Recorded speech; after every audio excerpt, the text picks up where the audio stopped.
क्या आपने कभी सुना है कि जगन्नाथ भगवान ने एक भक्त के लिए भगवान गणेश का रूप धारण कर लिया था? आखिर ऐसी कौन सी भक्ति थी जिसने भगवान को अपना रूप बदलने पर मजबूर कर दिया? आइए जानते हैं इस अद्भुत और भावुक कथा को। बहुत समय पहले एक भक्त था जो केवल भगवान गणेश का उपासक था। उसकी भक्ति इतनी गहरी थी कि वह किसी ऐसे नगर में कदम भी नहीं रखता था जहां गणेश जी का मंदिर न हो। वह हमेशा कहता था, मेरे आराध्य वही हैं, मेरा जीवन उन्हीं के चरणों में समर्पित है। एक दिन किसी यात्री ने उससे कहा, उड़ीसा के जगन्नाथ मंदिर में स्वयं गणेश जी विराजमान हैं। यह सुनते ही वह भक्त अत्यंत प्रसन्न हुआ और लंबी यात्रा करके पुरी पहुंच गया। मंदिर के पास पहुंचकर उसने लोगों से पूछा, गणेश जी का मंदिर कहाँ है?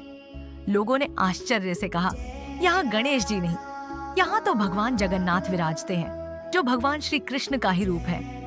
यह सुनते ही भक्त का हृदय टूट गया। उसे लगा मानो उसकी श्रद्धा के साथ छल हो गया हो। वह दुखी होकर समुद्र तट पर बैठ गया, आंखों में आंसू, मन में पीड़ा।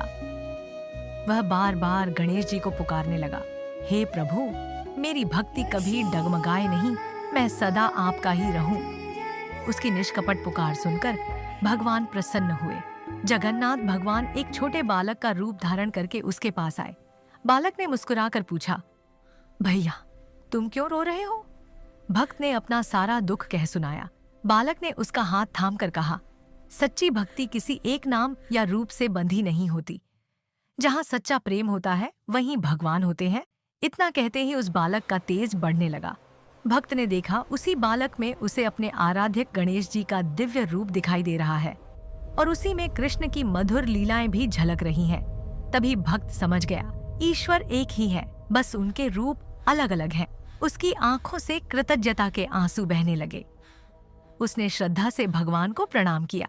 तब भगवान ने आशीर्वाद दिया, तुम्हारी अटल श्रद्धा ने मुझे तुम्हारे पास आने को विवश कर दिया। जो भक्त मुझे जिस रूप में पुकारता है, मैं उसी रूप में उसके पास पहुंच जाता हूँ। तभी से लोगों ने जाना, भगवान का रूप बदलना कोई रहस्य नहीं, बल्कि भक्त की सच्ची श्रद्धा का उत्तर है।